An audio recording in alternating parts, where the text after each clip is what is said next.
स्वागत है दोस्तों एक बार फिर से आपका। और जैसा कि आप जानते हैं कि हम ने जो लास्ट वीडियो किया था वो था फिगर ऑफ स्पीच पर, और ये उसी क्रम में तीसरा और अंतिम वीडियो है। और इसमें कुछ जो इम्पोर्टेंट फिगर ऑफ स्पीच रह गए थे उनको मैं यहाँ पर कवर करने की कोशिश करूँगा। ठीक है, तो पहला शुरू करते हैं।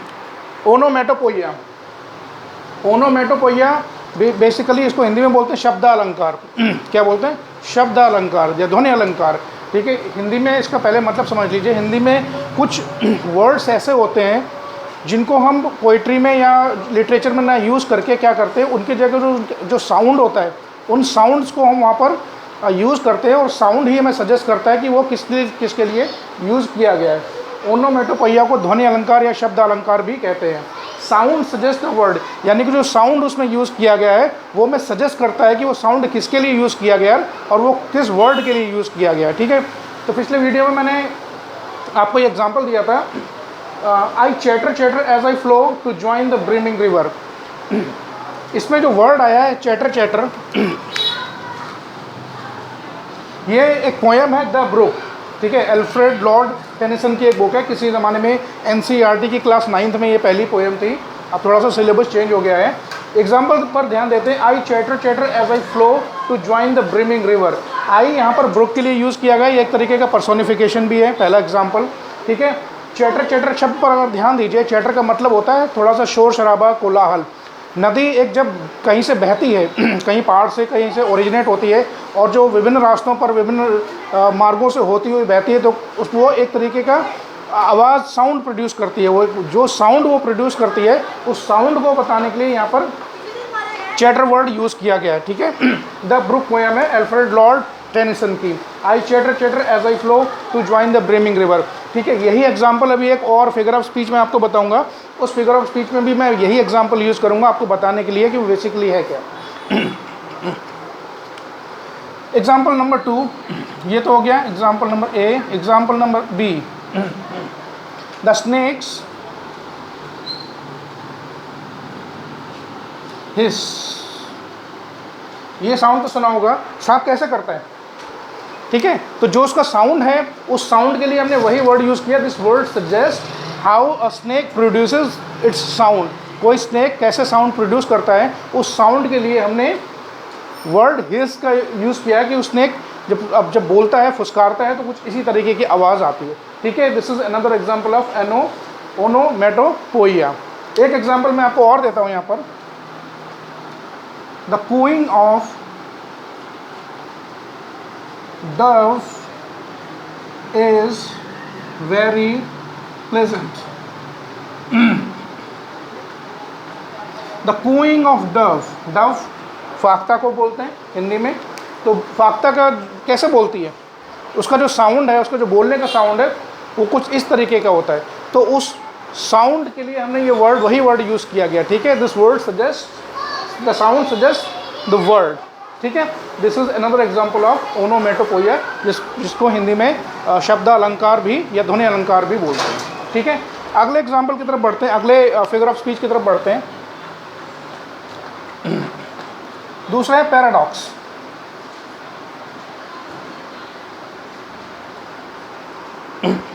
पैराडॉक्स है क्या बेसिकली?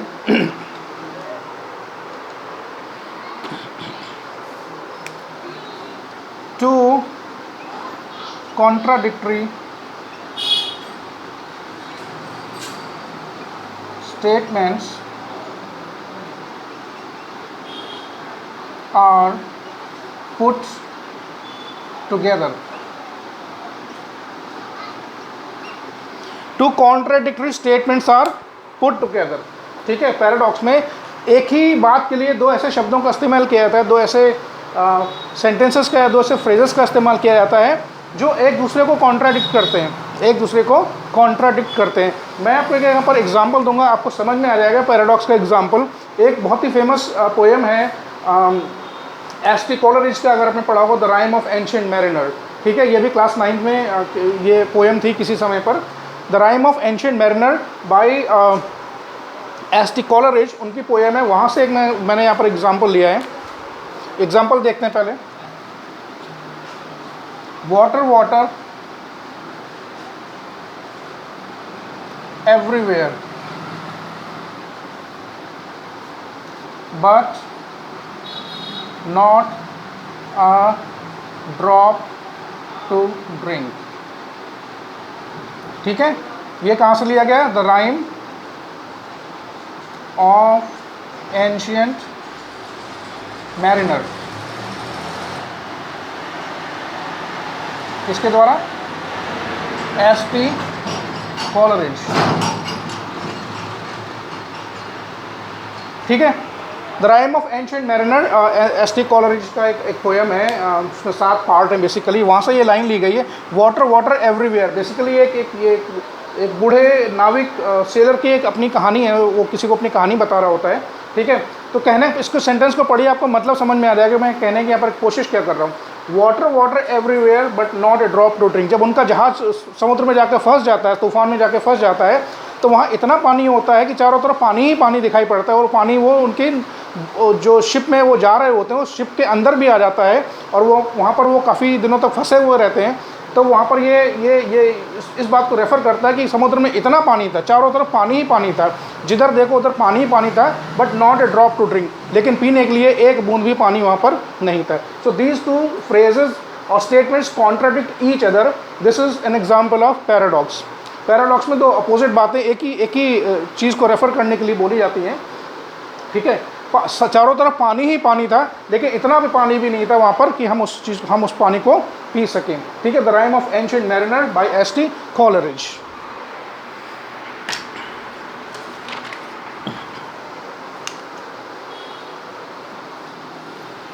अब आगे बढ़ते हैं।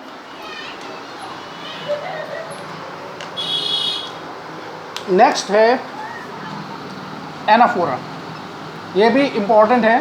ठीक है,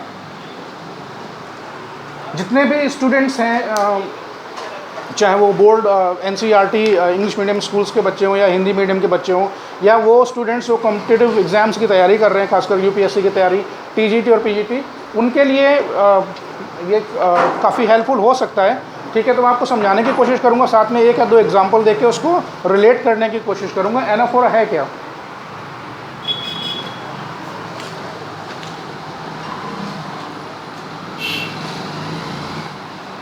repetition of words, phrases, sentences that are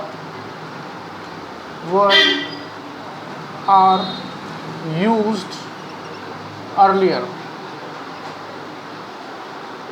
कभी कभी कोई व्यक्ति अपनी बात कहने के लिए एक ही तरीके का शब्द या एक ही तरीके का फ्रेज कोई या एक सेंटेंस बार बार रिपीट करता है।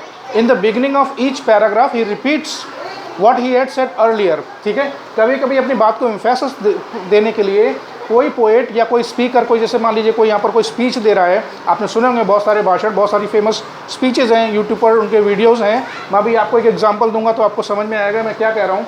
तो किसी एक पर्टिकुलर बात को एम्फेसिस देने के लिए बार बार उसी वक्त या तो उन वर्ड्स को वो रिपीट करते हैं, या उन फ्रेजेस को वो रिपीट करते हैं, या उन सेंटेंसेस को रिपीट करते हैं। ठीक है, या तो बिगनिंग अगर जैसे कोई पोइट्री है, कोई पोएम है, तो पोएम के या तो शुरुआत में वो लाइन रिपीट हो रही है, जो नया वर्ष शुरू होता है, जो पैराग्राफ्स जिनको हम बोलते हैं, या उस पैराग्राफ को जब वो ख़त्म होता है तो उसके लास्ट में वही लाइन बार बार रिपीट होती है, या फिर वो बिगिनिंग में भी हो सकती है। मैं आपको दोनों के एग्जाम्पल दूंगा। ठीक है, तो एनाफोरा क्या है? Repetition of words, phrases, sentences that are used earlier, जो उनको पहले यूज़ ऑलरेडी किया हुआ है। एक एग्जाम्पल मैं आपको देता हूँ तो समझ में आएगा।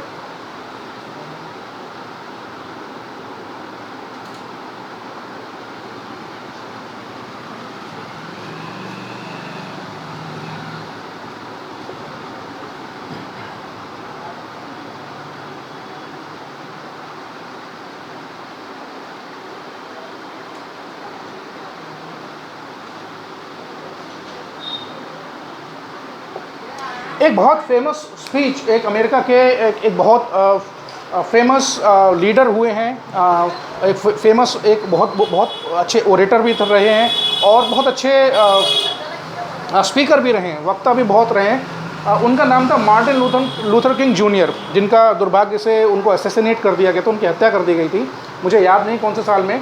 मार्टिन लूथर किंग का एक बहुत फेमस स्पीच है, आपका अगर आप सुनना चाहें तो यूट्यूब पर इसका वीडियो है। I have a dream ये भाषण उन्होंने जो अब आपने समझो किसी ज़माने में अमेरिका और साउथ अफ्रीका जैसे देशों में अपार्थीड एक सिस्टम होता है, ठीक है। अपार्थीड एक सिस्टम होता है जिसमें people are treated according to the colour of their skin. White supremacy dominate करती थी वहाँ पर, और ब्लैक को सेकंड सिटीजन की जैसे ट्रीट किया जाता था। बहुत सारे अधिकार जो थे उनको मिले नहीं थे। हालांकि मैं डिटेल में नहीं जाऊँगा, तो वो उनकी एक बहुत फेमस स्पीच है कि मेरा अमेरिका के बारे में क्या सपना है। आई हैव अ ड्रीम, उसकी एक मैं आपको 4 लाइन बता देता हूँ। आई have a dream that one day my 4 children will be recognized not by the color of their skin but by the content of their character। ठीक है, ये 2 लाइन मैंने वहाँ से ली है। और ये स्पीच में आई हैव अ ड्रीम को उन्होंने कई बार रिपीट किया है। आई हैव अ ड्रीम ये लाइन उन्होंने अपनी स्पीच में बहुत बार रिपीट की है। वीडियो यूट्यूब पर आप जाकर देख सकते हैं। तो ये किसका एग्जाम्पल है? ये एनाफोरा का, ठीक है। I have a dream that one day my 4 children will be recognised not by the colour of their skin but the content of their character. बहुत सारी उसमें ये लाइन हर पैराग्राफ की शुरुआत में रिपीट हुई है, ठीक है। एक एग्जांपल और देता हूँ।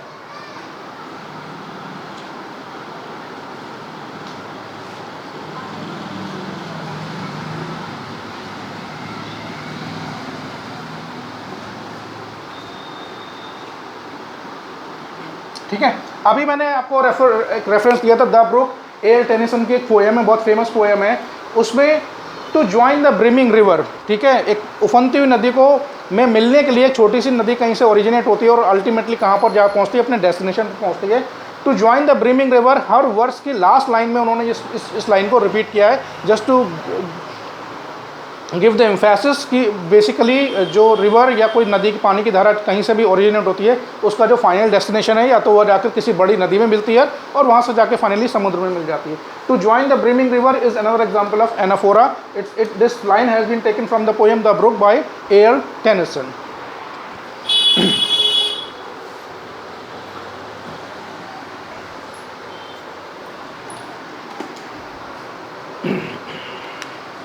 नेक्स्ट बात करते हैं ट्रांसफर्ड एपिथेट। यह एपिथेट का मतलब होता है एडजेक्टिव। ट्रांसफर्ड एपिथेट का मतलब होता है एडजेक्टिव। ट्रांसफर्ड एपिथेट है क्या?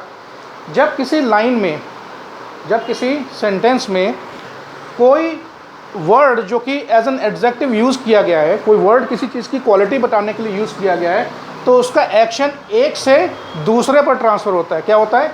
उसका एक्शन जो है एक से दूसरे पर ट्रांसफ़र होता है, ठीक है। The words which are used in adjective, the action of that word transfer from one to another.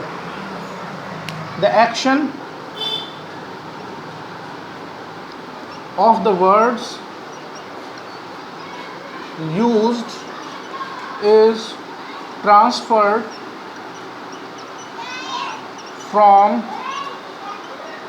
one to another।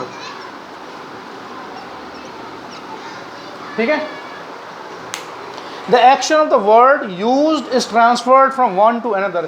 किसी कोई एक स्पेसिफिक एडजेक्टिव किसी चीज़ के लिए यूज़ किया गया है, तो उसका जो एक्शन है वो एक से दूसरे पर ट्रांसफ़र होता है। मैं आपको कुछ एग्जांपल देता हूँ, आपको समझ में आएगा।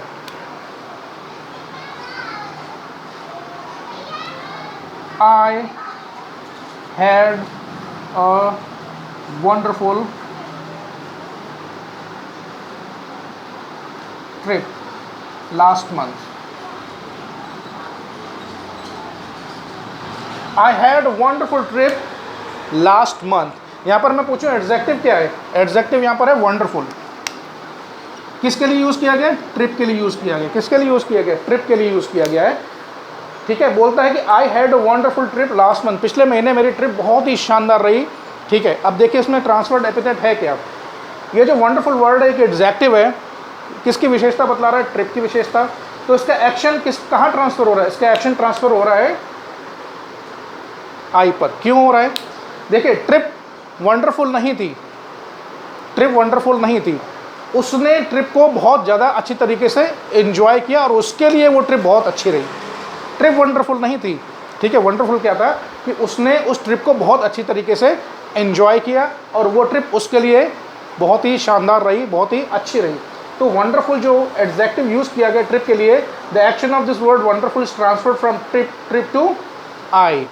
समझ में आया? एक और एग्जाम्पल देता हूँ आपको। He had a sleepless night. He had a sleepless night. ठीक है, अब मैं पूछूं कि भाई एडजेक्टिव इसमें क्या है? स्लीपलेस, जिसमें रात को नींद नहीं आती है। ठीक है, स्लीपलेस किसके लिए यूज़ किया गया है? बेसिकली नाइट के लिए यूज़ किया गया है, लेकिन इसका एक्शन कहाँ ट्रांसफ़र हो रहा है? उसका एक्शन ट्रांसफ़र हो रहा है कहाँ पर? ही पर। ठीक है, तो स्लीपलेस नाइट नहीं है, नाइट स्लीपलेस नहीं हुई, क्योंकि वो रात को नहीं सो पाया। ठीक है, वो व्यक्ति जिसके बारे में बात की जा रही है, वो व्यक्ति रात को ठीक ढंग से सो नहीं पाया, पूरी रात जागता रहा। ठीक है, तो ये एक्शन स्लीपलेस का एक्शन जो है वो नाइट से ट्रांसफ़र होकर किस पर आ रहा है? दूसरे नाउन पर आ रहा है। ठीक है, दूसरे पर्सन पर आ सकता है। So this is one more example of transfer definite. When an action is transferred from one to another is known as transferred epithet. ठीक है, आई होप आपको ये समझ में आया होगा।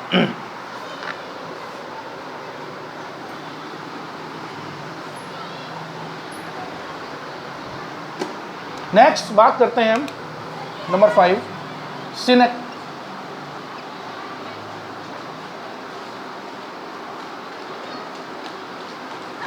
If I ask you to pronounce this word, इस word को कैसे प्रोनाउंस करेंगे? सिनेकडैकी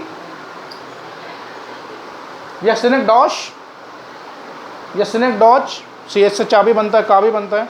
इसका सही प्रोनाउंसिएशन है सिनेकडैकी।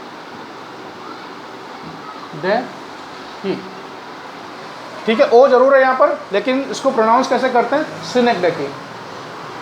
This is number 5। ठीक है, सिनेकडैकी है क्या? क्लास 11 के जो बच्चे हैं, NCERT सिलेबस में क्लास 11 के जो बच्चे हैं, उसमें एक पोएम है फोटोग्राफ, शेरली टाउलसन का, उसमें सिनेकडैकी यूज़ किया गया है। कहाँ पर यूज़ किया गया मैं आपको एग्जांपल देके अभी आपको समझाऊंगा। फिलहाल समझिए कि सिनेकडैकी है क्या। सिनेकडैकी में क्या होता है? A part is used as a whole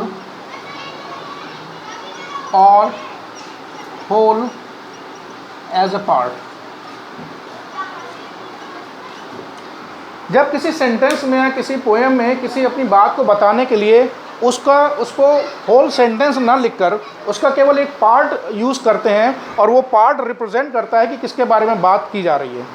ठीक है, when a part is used as a whole और whole is used as a part, इसका अपोजिट भी हो सकता है। ठीक है, पार्ट की जगह हम पूरे सेंटेंस को या पूरे फ्रेज़ को यूज़ करते हैं, या फिर पूरे सेंटेंस या फ्रेज़ की जगह केवल उसका एक पार्ट यूज़ करते हैं, जो कि ये इंडिकेट करता है कि बात किसके बारे में कही गई है। मैं आपको अभी 2-3 एग्जांपल दूंगा यहाँ पर, तो आपको समझ में आएगा कि मैं एक्चुअली बात क्या कर रहा हूँ। सिनेकडैकी बेसिकली है क्या? Example,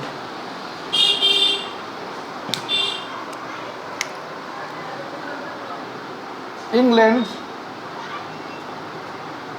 lost the match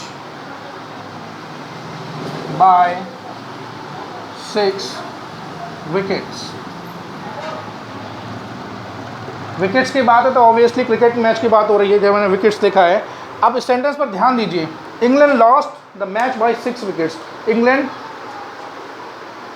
6 wicket से हार गया। अब मैंने इस इंग्लैंड को ऑलरेडी अंडरलाइन किया हुआ है, इसका मतलब समझिए। जब मैं ये कहता हूँ कि इंग्लैंड 6 विकेट से मैच हार गया, तो इसका मतलब ये नहीं कि पूरा इंग्लैंड जो देश है उसके जितने भी नागरिक हैं, जितने भी इंग्लैंड के निवासी लोग हैं, जो भी इंग्लैंड के रहने वाले हैं, वो सारे के सारे मैच 6 विकेट से हार गए। नहीं, यहाँ पर जो इंग्लैंड वर्ड यूज़ किया गया है वो किसके लिए यूज़ किया गया है? इंग्लिश क्रिकेट टीम के लिए यूज़ किया गया है। ठीक है, तो बजाय the English cricket team lost the match by 6 wickets, हमने क्या किया? इस पूरे होल को इस पार्ट से रिप्लेस कर दिया, हमने केवल इंग्लैंड लिख दिया। This word England suggest that we are talking about the English cricket team. English cricket team अपना मैच 6 विकेट से हार गई। This is one example of synecdoche. ठीक है, सिनेकडॉश नहीं, synecdoche. England lost the match by 6 wickets England किसके लिए use किया गया? इंग्लैंड देश के लिए यूज़ नहीं किया गया, इंग्लैंड यूज़ किया गया वर्ड जो इंग्लिश क्रिकेट टीम है उनके लिए यूज़ किया गया। ठीक है, next,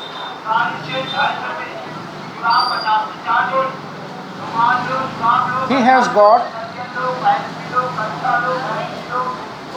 new wheels, he has got new wheels। किसके बारे में बात हो रही है? उसने क्या खरीदा? पहिए खरीदे। पहिए किस में होते हैं भाई? पहिए तो बाइक में भी हो सकते हैं, स्कूटर में भी हो सकते हैं, कार में भी हो सकते हैं। तो यहाँ पर कहने का मतलब क्या है? आप मतलब समझ में आएंगे होंगे यहाँ पर क्या रेफर किया जा रहा है कि भाई उसने एक नई कार खरीदी। तो बजाय कार कहने के हमने क्या वर्ड यूज़ किया? व्हील, क्योंकि व्हील तो ऑब्वियसली किसी व्हीकल में ही होते हैं। तो a part is use as a whole और whole is use as a part. ठीक है, तो यहाँ पर व्हील शब्द किसके लिए यूज़ किया गया? एक नई कार के लिए यूज़ किया गया। This is one example of synecdoche. एक एग्जाम्पल मैं आपको और देता हूँ, ये तो बहुत ही ईजी सा एग्जाम्पल है। She is wearing heels। Hindi में भी बहुत सारे एग्जाम्पल हैं। जब हम पूरी बात ना कहकर हम केवल एक पार्ट यूज़ करते हैं और वो पार्ट किस रेफरेंस में यूज़ किया जाता है बड़े आसानी से लोगों को समझ में आ जाता है। ठीक है, शी इज़ वियरिंग हील्स का क्या मतलब है यहाँ पर? कि कोई लड़की है वो उसने हील्स पहने हुए हैं। तो हील्स तो भाई कहाँ होते हैं? हील्स तो शूज़ में होते हैं। तो उसका कहने का मतलब क्या है कि वो लड़की जो भी है या महिला है उसने जो शूज़ पहने हैं वो बहुत हाई हील वाले शूज़ पहने हुए हैं। कैसे पहने? हाई हील वाले शूज़ पहने। तो बजाय हमने हाई हील शूज़ की जगह कहने के हमने क्या लिख दिया? She is wearing heels. ठीक है, यहाँ पर बजाय इसके हाई हील्ड शूज़ की जगह हमने क्या बोल दिया? केवल हील्स बोल दिया, जो उस पूरे पार्ट को रिप्रेजेंट करता है। This is one example of synecdoche. Synecdoche नहीं, सिनेक्डेकी, इसको आप याद रखेंगे।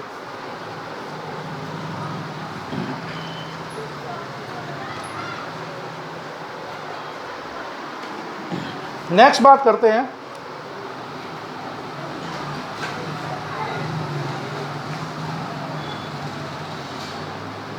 Rhetorical question. क्वेश्चन को मैं ब्रैकेट में बोलता हूँ, रिटोरिकल भी कई केवल रिटोरिकल भी कई बार लिखा होता है। रिटोरिकल ब्रैकेट में लिख दिया मैंने क्वेश्चन। देखिए कई बार ऐसा होता है, हिंदी में समझाता हूँ आपको। कई बार आप कोई बात ऐसे किसी से कहते हैं, ठीक है, जिसमें एक क्वेश्चन होता है, एक क्वेश्चन होता है और उस क्वेश्चन का मतलब ये होता है कि कोई आप अपनी बात कहना चाह रहे हो, कोई आपका अपना पॉइंट है वो किसी को बताना चाह रहे हो। ठीक है, इसका लेकिन इसका मतलब ये नहीं कि जो आपने क्वेश्चन पूछा है उसका you expect an answer for it. Hindi में आप ऐसा समझ लीजिए कि मैं जैसे आपके मम्मी या पापा पूछते हैं क्या बेटा आज पढ़ोगे नहीं क्या, तो उनका मतलब वो आपसे जवाब नहीं पूछ रहे कि बेटा आप पढ़ोगे या नहीं पढ़ोगे। उनका मतलब ये है कि भाई why are you wasting your time, you go and you study and complete your homework. उनका मतलब ये है कि जाके पढ़ो। मम्मी पूछती हैं कि आज उठोगे नहीं, तो इसका मतलब ये नहीं, वो नहीं पूछ रहे कि बेटा तुम आज उठोगे या नहीं उठोगे, और बच्चा बेड पे लेटे लेटे जवाब दे देगा मम्मी मैं आज नहीं उठूंगा। उनका मतलब ये होता है it's getting late now, get up and get ready.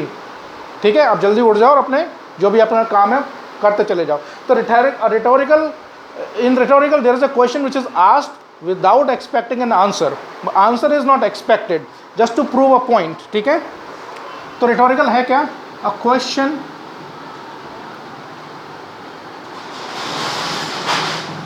is asked without expecting an answer, just to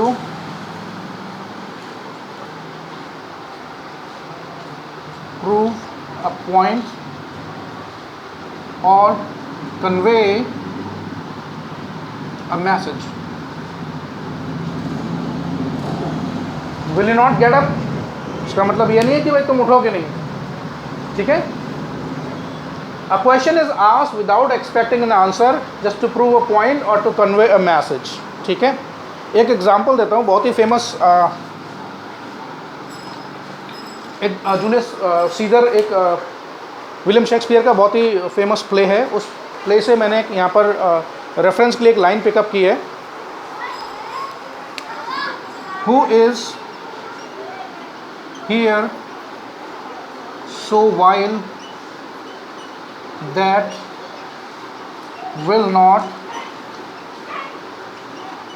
loves his country। ठीक है, जूलियस सीजर। ये जो लाइन है जूलियस सीजर का प्ले है, जूलियस सीजर प्ले है विलियम शेक्सपियर के द्वारा लिखा हुआ, उससे लाइन ली गई। उसका रेफरेंस क्या है, पहले इस लाइन को पढ़ते हैं, समझते हैं कि मैं क्या कहने की कोशिश कर रहा हूँ। Who is here so wild that will not love his country. जब जूलियस सीजर का असैसिनेशन हो जाता है और उसको एक खास जगह पर रखा होता है, और उनका जो सबसे अच्छा दोस्त होता है, ठीक है, वो सबसे अच्छा दोस्त क्राउड को एड्रेस कर रहा होता है और लोगों को ये समझाने की कोशिश कर रहा होता है कि सीजर के साथ एक बहुत बड़ी कॉन्स्पिरेसी हुई है और उनको किस तरह से कई लोगों ने मिलके उनका मर्डर कर दिया। तो और बहुत सारी बातें होती हैं वहाँ पर, लेकिन वो भीड़ को बेसिकली अपना पॉइंट ये प्रूव करना चाह रहा था कि इस भीड़ में जितने भी लोग मुझे सुन रहे हैं कि क्या वो इतने मीन हैं, क्या वो इतने गिरा हुआ वर्ड तो हम यहाँ यूज़ नहीं कर सकते, ठीक है, कि वो जो अपने देश को प्यार नहीं करता, पूरी भीड़ में क्या कोई ऐसा है जो अपने देश को प्यार नहीं करता। वो बेसिकली उसका पॉइंट था, ठीक है। Who is here so wild that will not love his country. इस भीड़ में क्या कोई ऐसा है जो अपने देश रोम को प्यार नहीं करता। वो यहाँ पर सवाल नहीं पूछ रहे हैं, he is not asking a question and he doesn't expect an answer from the crowd. He is just trying to prove his point to the crowd that everyone who is hearing, who is listening to him loves his country as much as Julius Caesar used to love। ठीक है, जितना Julius Caesar अपने country से प्यार करता था उतना ही इस भीड़ में खड़े हुए जितने भी लोग हैं सभी अपने देश रोम से उतना ही प्यार करते होंगे। ये अपना पॉइंट यहाँ पर वो प्रूव करना चाह रहा है। Who is here so wild that will not love his country. Julius Caesar से ये लाइन को पिकअप किया गया है, ठीक है। Rhetorical question.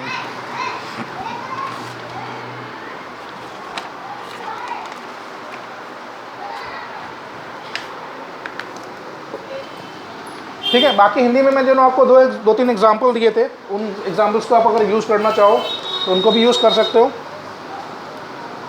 Will you not, बहुत सारे हैं। Gate up this morning. भाई कोई पूछ रहा है will you not get up this morning, इसका मतलब ये नहीं कि वो आपसे पूछ रहा है कि भाई तुम उठोगे या नहीं उठोगे। वो पॉइंट अपना प्रूफ करने की कोशिश कर रहा है कि भाई it's getting late, now get up, ठीक है। Will you not get up this morning. एक एग्जांपल और ले लेते हैं। Do you want to fail this year. ठीक है, ये क्वेश्चन कौन पूछ रहा है, ये तो अंदाजा आप खुद ही लगाइए कि मम्मी पूछ रही हैं कि पापा पूछ रहे हैं या कोई घर में बड़ा पूछ रहा है। भाई क्वेश्चन में क्या पूछा गया, do you want to fail this year. तो वो क्या ये पूछने की कोशिश कर रहे हैं कि बेटा तुम यहाँ फेल होना चाहते हो। बेटा बोलता नहीं है हाँ। उनका पॉइंट क्या है कि पॉइंट ये है कि that you are not working hard and you are not sincere towards your studies. This is something which I have observe. Now the time has come, you become sincere and serious about studies and start paying to your studies so that you can pass this year। उनका कहने का मतलब ये है कि भाई पढ़ाई कर लो नहीं तो फेल हो जाओगे, ठीक है।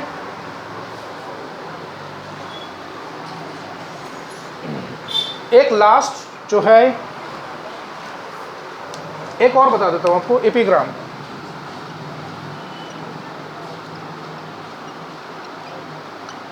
एपिग्राम क्या है?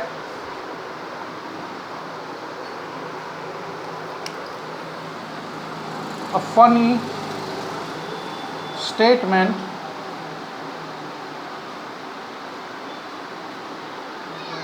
that ends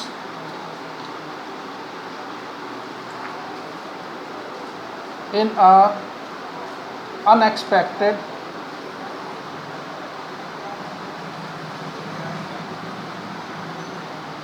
twist. कोई बात ऐसी है बहुत ही पॉइंटेड, ये और लिख देता हूँ मैं।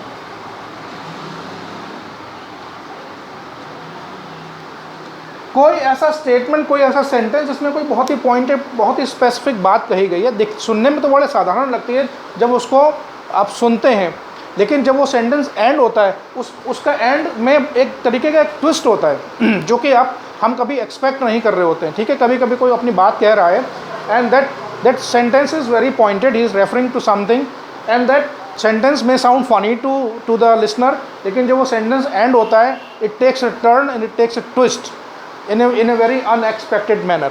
एक एग्जांपल मैं आपको देता हूँ, एपिग्राम आपको समझ में आएगा कि क्या है।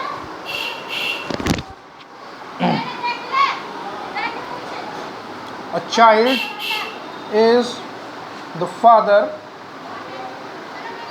ठीक है। अब मैंने यहाँ पर लिखकर छोड़ दिया, अ child is the father. Sentence तो बड़ा स्ट्रेट फॉरवर्ड सा लग रहा है भाई, इसमें कौन सी नई बात है। A child is the father, you do not expect कि यहाँ पर अब आगे क्या आने वाला है, ठीक है। यही इसका ट्विस्ट है, this is what we call epigram, ठीक है। बहुत ही पॉइंटेड ट्विस्ट होता है। अब इसको हम कंप्लीट करते हैं, क्या है, a child is the father of a man. अरे भाई ये तो खतरनाक ट्विस्ट हो गया, ये कैसे हो सकता है। A child is the father of a man, थोड़ा अपना सेंस लगाइए। ये बायोलॉजिकली भी बात बिल्कुल सही है, प्रैक्टिकली बात भी बिल्कुल सही है। A child is the father of a man when the child grows and he gets married after 1 or 2 years, whatever time it takes, he has children, ठीक है। So therefore we can say a child is the father of a man. ये point है, बिल्कुल twist है, straight forward बात कही गई है और एक अनएक्सपेक्टेड ट्विस्ट के साथ वो बात खत्म होती है। This is one example of epigram, ठीक है। और इस वीडियो का जो लास्ट फिगर ऑफ स्पीच है वो है क्लाइमैक्स। क्लाइमैक्स तो आप समझते ही होंगे, फिल्मों में भी क्लाइमैक्स होता है, नॉवल में क्लाइमैक्स होता है, कोई स्टोरी आप पढ़ रहे हैं उसमें क्लाइमैक्स होता है, ठीक है। बहुत सारी चीज़ें ऐसी हैं, कोई ड्रामा है उसमें क्लाइमैक्स हो सकता है, ठीक है। क्लाइमैक्स जो होता है, climax is the highest point of something, ठीक है। वो ड्रामा भी हो सकता है, वो प्ले हो सकता है, कोई नॉवल हो सकता है, कोई स्टोरी हो सकती है, कुछ भी हो सकता है, ठीक है। तो क्लाइमैक्स में क्या होता है बेसिकली, आपने बहुत सारी मूवीज़ देखी होंगी जिसमें क्लाइमैक्स के सीन होते हैं। होता क्या है, पहले मैं यहाँ पर लिख देता हूँ, आपको समझ में आएगा। Things are arranged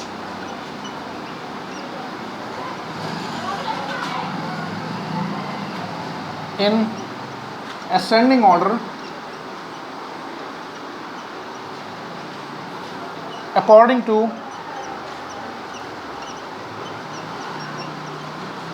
their value or importance।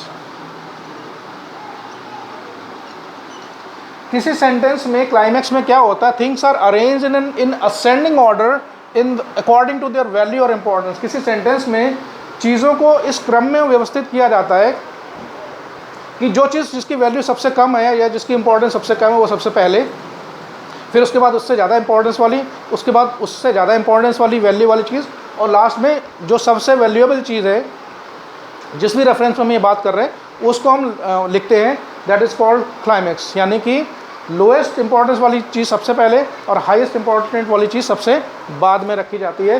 That is the definition of climax. I give an example so that you understand what I am trying to say. He